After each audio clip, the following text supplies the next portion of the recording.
Hello college friends, કોલેજના students, ઘણા ટાઈમથી તમે જે વિડિયો લેક્ચર્સની રાહ જોઈ રહ્યા હતા. સો we are going to start the video lectures for the BCom. ઘણા બધા સ્ટુડન્ટ્સના મેસેજ પણ આવ્યા કે સર કોલેજના ક્યારે ચાલુ કરો છો. તમારું કામ તો ચાલુ જ હતું, વર્ક ઇન પ્રોગ્રેસમાં જ હતું. બસ પહેલા થોડાક તમારા નાના ભાઈ બહેનો 11th-12th વાળા માટે કામ ચાલુ હતું, એમના વિડિયો લેક્ચર્સ હતા. સો હવે તમને રેગ્યુલરલી બીકોમ ના પણ વિડિયો લેક્ચર્સ મળી જશે. Sem 1, sem 3 and sem 5. The video lectures will be separated for both the medium, English medium and Gujarati medium. તમને બેના અલગ અલગ વિડિયો લેક્ચર્સ તમને અવેલેબલ કરશું. એમ નહીં કે ઇંગ્લિશ મીડિયમમાં જ ગુજરાતી મીડિયમ વાળાને આપણે સાથે લેશું. નો, તમને બંનેના સેપરેટ વિડિયો લેક્ચર્સ હશે, એટલે બે મીડિયમના સ્ટુડન્ટ્સને વાંધો ના આવે. Okay, and the another news is that now the Commerce Academy is going to start video lectures and also the regular class in future for the BBA also. BBA માટેના પણ આપણે class ચાલુ કરી રહ્યા છીએ આ વર્ષે. Okay, so without wasting our time, we are starting with semester 3, your tech subject cost accounting, chapter material account 1. Your first chapter is on a theory, it's on a theory base. Okay, so यहाँ पे हम chapter number 2 जो दिया हुआ है आपके books में, material account 1. Okay, so we are starting with the same one. Okay, illustration 1. If you see the illustration 1, आप अगर देख रहे हो इलस्ट्रेशन 1 के अंदर, तो आपको वहां पे EOQ फाइंड करना है. तो एज आई प्रेफर कि हम कॉमर्स के स्टूडेंट्स हैं और जब हम अकाउंट्स पढ़ रहे हैं तो we must know that what we are learning and why we are learning, why it is needed, कहां पे काम आएगा, कहां पे उसकी रिक्वायरमेंट है. So if you will see the subject name, it's cost accounting. तो बेसिकली ये जो अकाउंट्स हम पढ़ रहे हैं, प्रोडक्शन बेस जो ऑर्गेनाइजेशन काम करते हैं प्रोडक्शन के बेस के ऊपर, फैक्ट्रीज में जो प्रोडक्शन कर रहे हैं, it is useful for them जो प्रोडक्शन कर रहे हैं.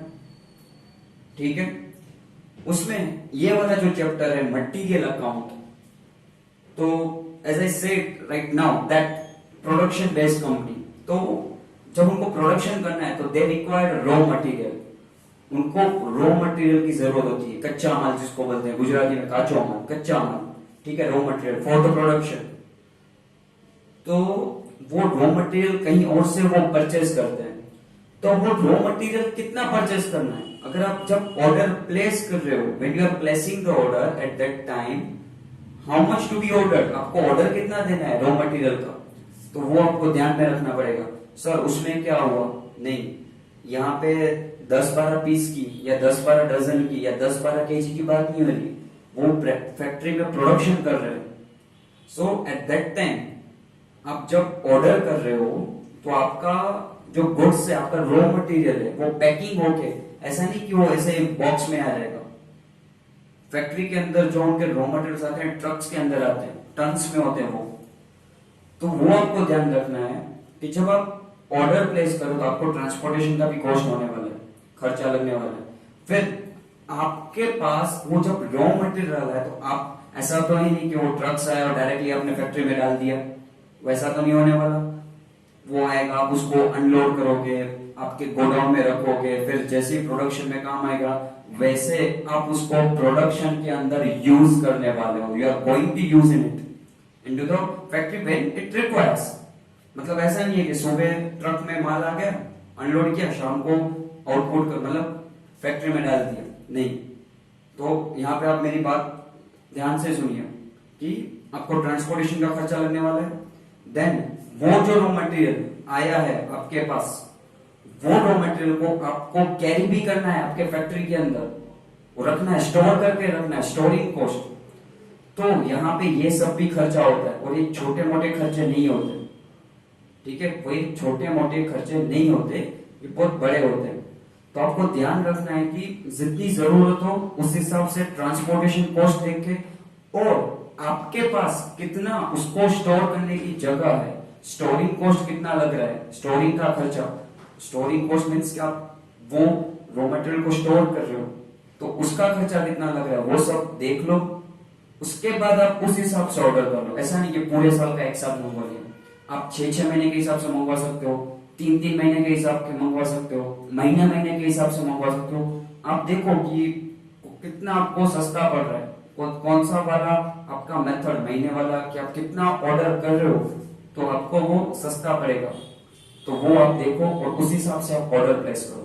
तो वो डिसीजन लेने के लिए कि भाई इकोनॉमिकली, फाइनेंशियली हमें कौन सा वाला सही जाएगा, उसके लिए यहां पे आप ये पढ़ने वाले जो आपका पहला इलस्ट्रेशन है, that EOQ, economic order quantity, कि आपको कितना क्वांटिटी में ऑर्डर करना चाहिए जो आपको काम मतलब सस्ता पड़ेगा।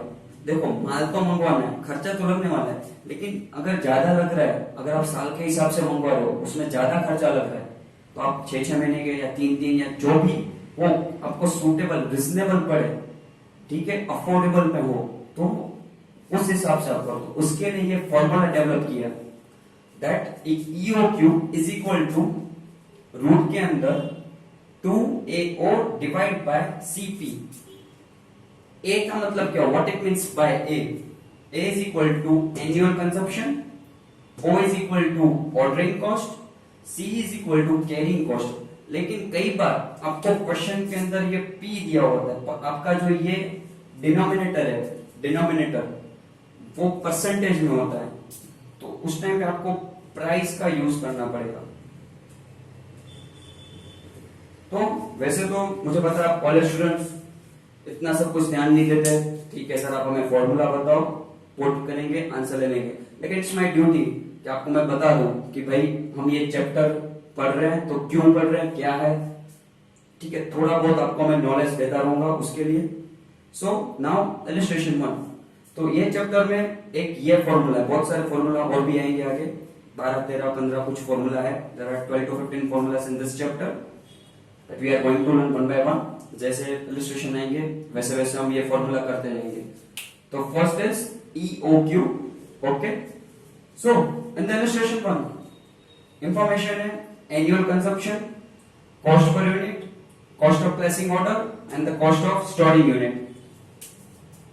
You have to just apply the formula.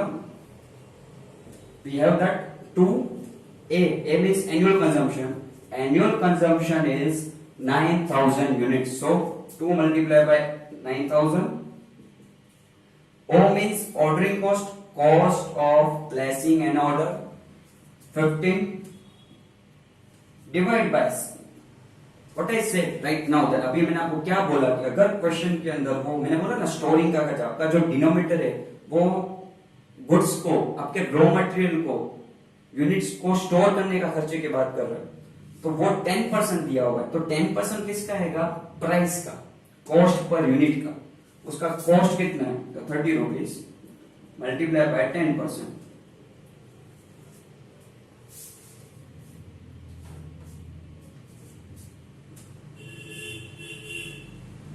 So your answer is 300 units. तो ये इलस्ट्रेशन के हिसाब से आपको 300 यूनिट्स ऑर्डर करने चाहिए एक साथ, 9 से ज्यादा 9 से कम। अगर आप उससे ज्यादा या कम ऑर्डर कर रहे हो तो उसका खर्चा ज्यादा आएगा। ये इसका आंसर ये बताता है, economic order quantity should be 300 units, okay. This is your illustration 1। Now going for the illustration number 3। वहां पे भी आपको EOQ फाइंड करना है। EOQ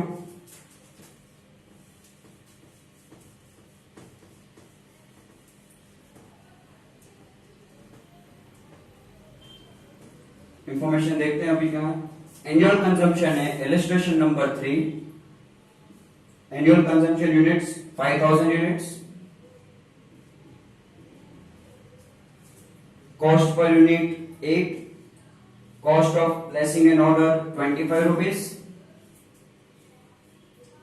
और 3 अलग अलग खर्चे दिए हुए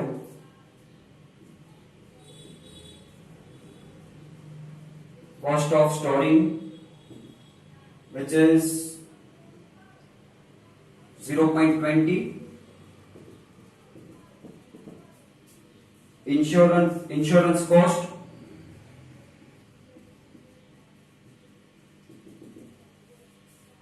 which is 0.2 interest cost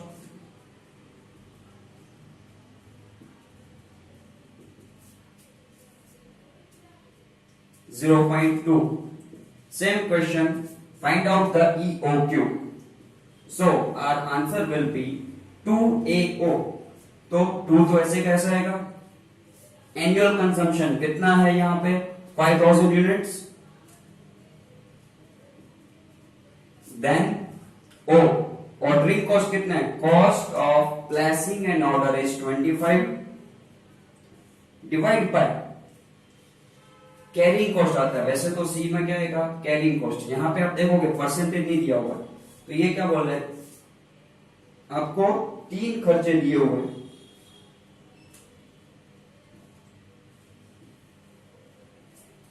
storing का 20 पैसे इंश्योरेंस का 60 पैसे और इंटरेस्ट कॉस्ट है आपका 20 पैसे तो आपका टोटल कैरिंग कॉस्ट आ रहा है 1 रुपी आप ये तीनों का टोटल करके यहाँ पे डिनोमिनेटर में आएगा कि आप जो गुड्स ऑर्डर कर रहे हो उसका स्टोर करने का खर्चा है 0.20 उसका इंश्योरेंस भी कई बार आप माल गुड्स जब मंगवाते हैं तो उसका इंश्योरेंस भी करवाना पड़ता है अगर डैमेज हो गया तो फिर लॉस होगा इंश्योरेंस करवाया हुआ है तो डैमेज के लॉस का कंपेंसेशन हमें इंश्योरेंस कंपनी कर देगी तो हम इंश्योरेंस भी करवाते हैं एंड उसका इंटरेस्ट कॉस्ट है 0.20 तो टोटल विल बी 1 सो 2,50,000 उसका रूट आएगा 500 units so over here your EOQ is 500 units समझ में आया सबको तो एक ये वाला फॉर्मूला है EOQ का ठीक है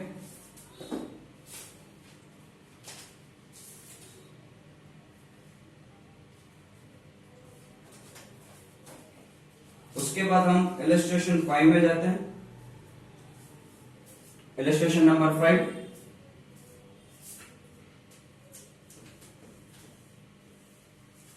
जहां पे बहुत सारे और भी फॉर्मूलाज हमें करने हैं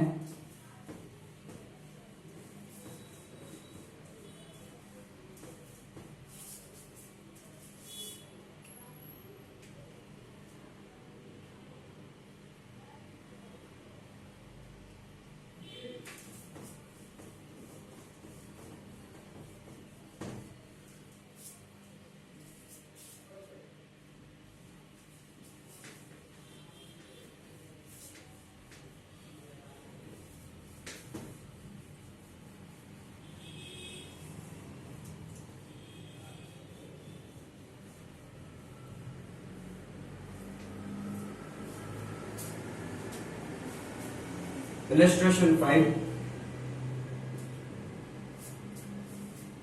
यहां पे from the following information reorder stock level minimum stock level maximum stock level average stock level and danger stock level ये चैप्टर के जो और भी फॉर्मूलास है वो सब यहां पे आ गए और हमें सब फाइंड कर रहे हैं तो will take one by one I hope कि आप सबके पास टेक्स्ट बुक है ठीक है तो सबसे पहले है री ऑर्डर स्टॉक लेवल इसका मतलब क्या होता है पहले तो ये जान लो री ऑर्डर मतलब मैंने अभी एक ऑर्डर कर दिया मेरे पास रॉ मटेरियल का स्टॉक आ गया है ठीक है I have the raw material stock अभी आगे क्या करना है तो मुझे दूसरा ऑर्डर कब देना चाहिए? ऐसा तो नहीं कि पहले वो पूरा का पूरा गोडाउन खाली हो जाए उसके बाद मैं ऑर्डर देता हूँ, फिर 4 दिन करोगे क्या? ऐसा तो है नहीं कि आपने फोन किया और देके आ गया। टाइम लगता है ना, आधा दिन, 1 दिन, 2 दिन, जहां से भी वो रॉ मटेरियल आने वाला है। तो हमें ये भी ध्यान में रखना चाहिए कि हम दूसरा ऑर्डर कब दें। ठीक है, री ऑर्डर स्टॉक लेवल। तो उसका फॉर्मूला क्या है? Maximum consumption multiply by maximum delivery time. Illustration 5। ठीक है, सो फॉर्मूला क्या बोल रहा है कि आपका मैक्सिमम कितना कंजम्पशन होने वाला है और वो डिलीवरी का उसका मैक्सिमम टाइम कितना है, तो आप देख लो। तो if you will C maximum consumption आपका 5th नंबर के पॉइंट पे दिया हुआ है। Maximum rate of consumption per day कितना है? 30 यूनिट्स है। ठीक है, और आपका मैक्सिमम डिलीवरी टाइम पीरियड आपका दिया हुआ है 45 डेज। सो 1350, जैसे ही आपका स्टॉक ये पॉइंट पे आ जाता है आपको दूसरा ऑर्डर प्लेस कर देना चाहिए। Reorder stock level formula is maximum consumption multiply by maximum delivery time. So in your question it is given maximum rate of consumption per day, वो आपको दिया हुआ है 30 units, multiply by maximum delivery time, that in point 1 it is given that's 45 days. Multiplication of both the things you will get 1350 units. So आपका reorder stock level कितना होना चाहिए? 1350। मतलब जैसे ही आपका स्टॉक यहां पे पहुंचता है आपको दूसरा ऑर्डर प्लेस कर देना है। What is the second thing? Minimum level.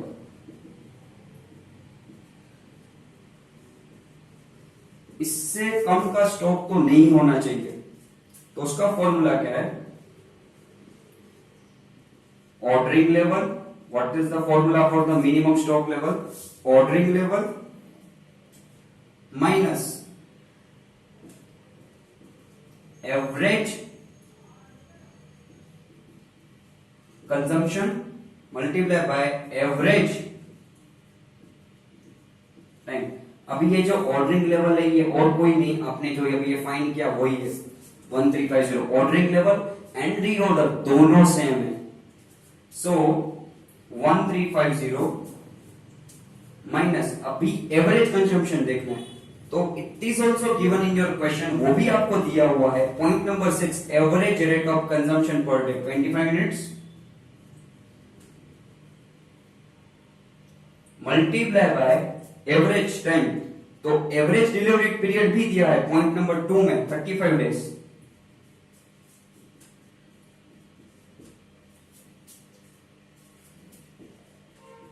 So your answer will be 475 units. ये आपका मिनिमम स्टॉक लेवल होना चाहिए, इससे कम में जाना नहीं चाहिए। This is the minimum level. Then next maximum level.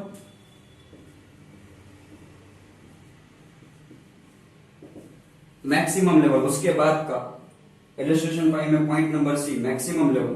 What is the formula for the same? Ordering level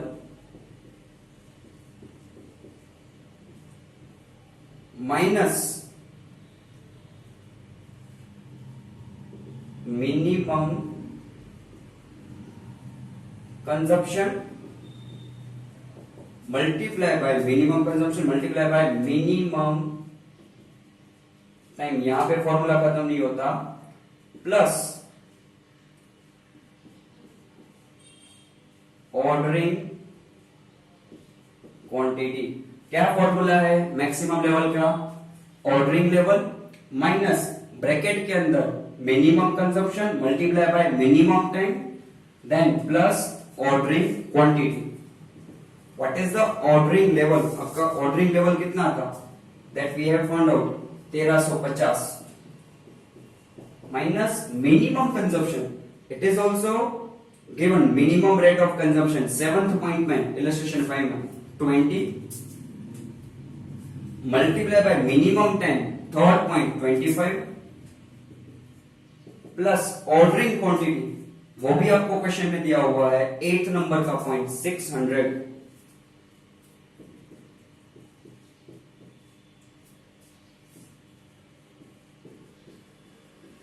So your answer will be 1450 units। आपका आंसर क्या आएगा 1450 यूनिट्स। समझ में आया?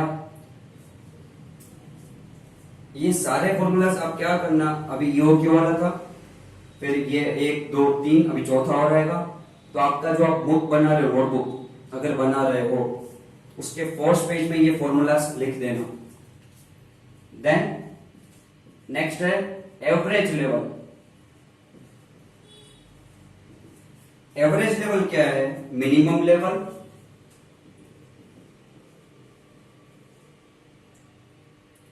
Plus half of the ordering quantity. Minimum level तो हमने find कर लिया था। मिनिमम लेवल कितना है? 475। ये रहा क्वेश्चन में, हमारे आंसर में है 475 plus half of the ordering quantity. Ordering quantity थी 600 यूनिट्स। सो 600 का half will get 300।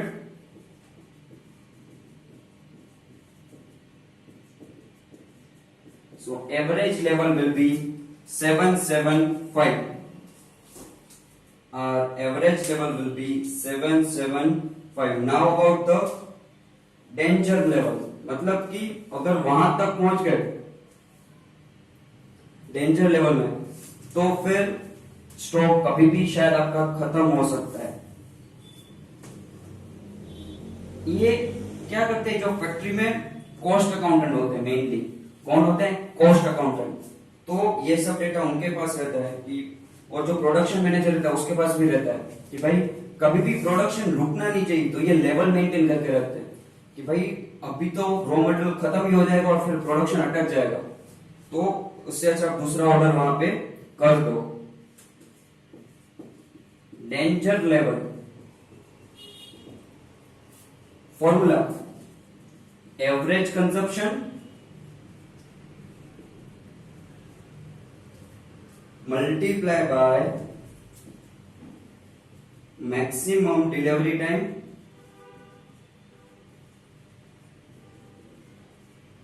For emergency purchase. अगर आप इमरजेंसी में मंगवा रहे हो तो कितना टाइम लेगा? तो पहली बात तो एवरेज कंजम्पशन है 25 unit, average 25 units. Now about the maximum delivery for emergency purchase, वो आपको क्वेश्चन में अलग से दिया है, that is 5। Okay, so your answer will be 125 units. Your answer will be 125 units. तो इलस्ट्रेशन 5 का जो ए पॉइंट था वो यहां पे आपका खत्म हुआ, point number A.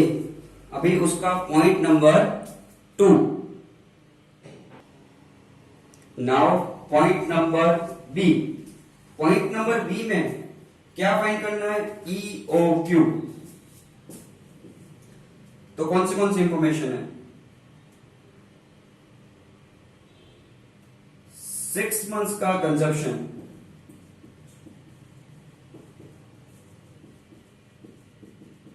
6 months consumption है 12,000 units.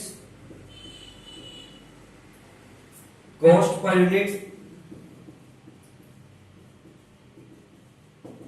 20 rupees. Cost of placing order 100 rupees. Cost of storing is 25%। और फाइंड क्या करना है हमें? EOQ। क्या फाइंड करना है? EOQ।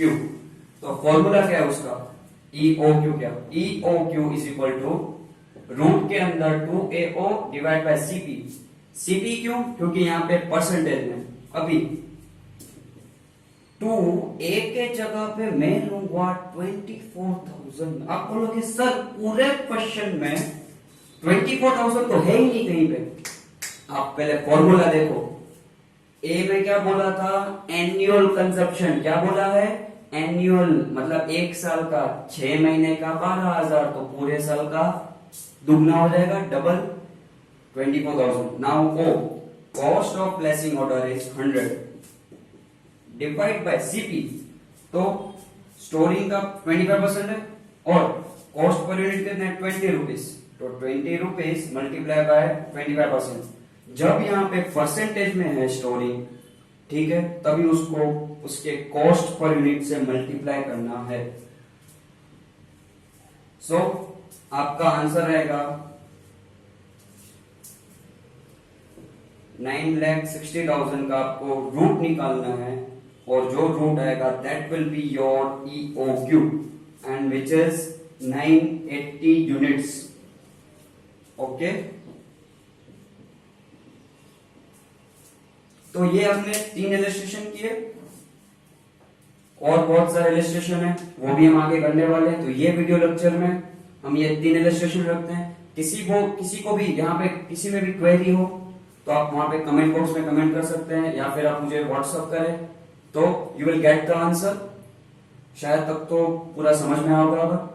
ओके, और कोई एक्सरसाइज का सम हो then you can also tell me. 2-3 sum साथ में लेंगे, उसका भी एक वीडियो लेक्चर अपलोड कर देंगे। Okay, thank you.